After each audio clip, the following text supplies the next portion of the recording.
Today we are going to be making, we're going to be doing the column pour. As you can see, I have everything ready here but my colorants because I want to show you how I do them. So now that you see how they are, I'm going to pause it and then add the soap to it, and I'll be right back. Okay, so I put the clear in, but when you're doing any kind of type of swirl or pour, you really want to have very contrasting colors. So this is what I do next. As you can see, I pour white into them. Please forgive the children in the background. They do not understand what quiet means. This one is already cooling off. So I'm going to whip these all up real quick and then I'll get to pouring.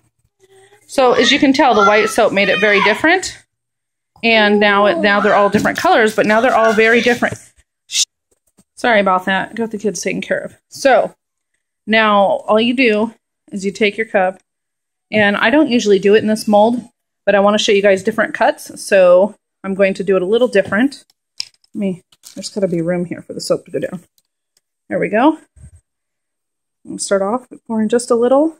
I love that green. I just thought that this would make more soap, so I don't have nearly as much as I thought I would. But there we go.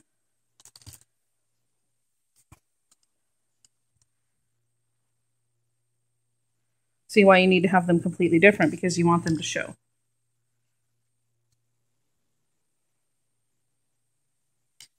Now I'm going to spray with alcohol so the edges don't get all weird on me.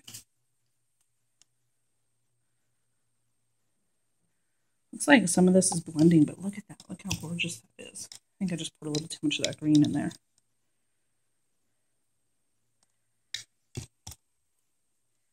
Or teal, I guess it is. Gorgeous.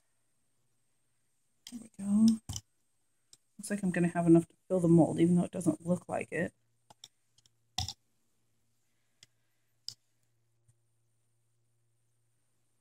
So the column pour is a little different than the other mold. You don't really have to have anything fancy. I just have a mason jar turned upside down. That's all it is. That's all you need. You don't really need a lot of fancy stuff for this pour. Ooh, look at that big glob.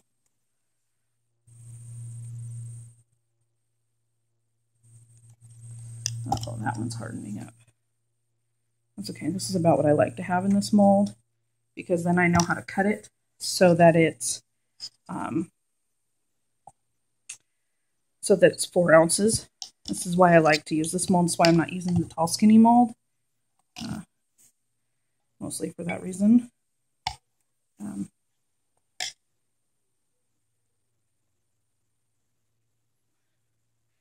can hear my children complaining because I sent them to their rooms because they weren't listening. Isn't that lovely? It's entertaining, that's for sure. Okay, so now the trick is getting the mason jar out without totally ruining everything. So I can't do that and hold this at the same time, so I'll be right back. Okay, so what I did was I took the mason jar out and it's stuck to the paper towel, but there it is. Yeah, you don't have a lot of time at this point to dig all that, to scrape it off, because it is melt and pour and it does harden very fast. And then I just remelted what was in the jars and poured them, or in the cups, and then poured them in real quick.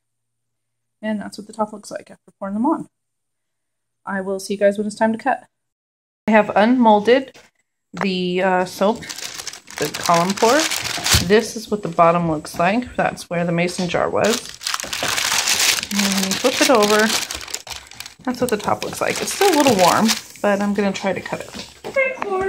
Okay, so I promised you guys I would show you guys a different way to cut. So this is what the bars look when you cut them just normally how you would off the block. Okay, so this is just to show you an example. So you have it on here normally, you cut it all the way over to the end, and then you slice it. So you can tell this is a little bit bigger chunk than a normal 1-inch bar, which is what I normally cut these at.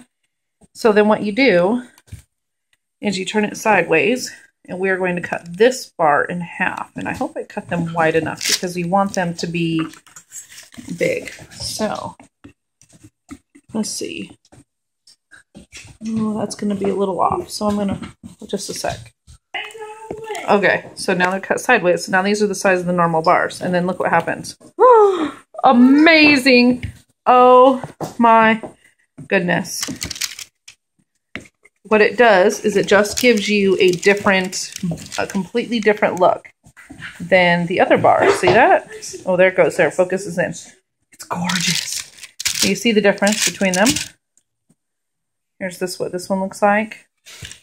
And then here's what these other bars look like. See, they're just as beautiful. They're just as pretty. It's just a completely different look. Actually, it's not too bad, not too different. You can see some green in there, so my green didn't completely, totally blend. Even though these were all cool, you still get a little bit of blending with Melt and Pour. So that's just a different way of slicing. See, here's the very top of the loaf, and this is the bottom. And I just cut through the middle. Anyway, there is the cut of this soap. So I'm glad it turned out the way it did. This is scented with Island Escape, I believe. It's Island Escape. It's a brambleberry fragrance. I got it as my sample. It just so happened it was a sample the month when I ordered it. I don't know why that's not zooming in. So there you go.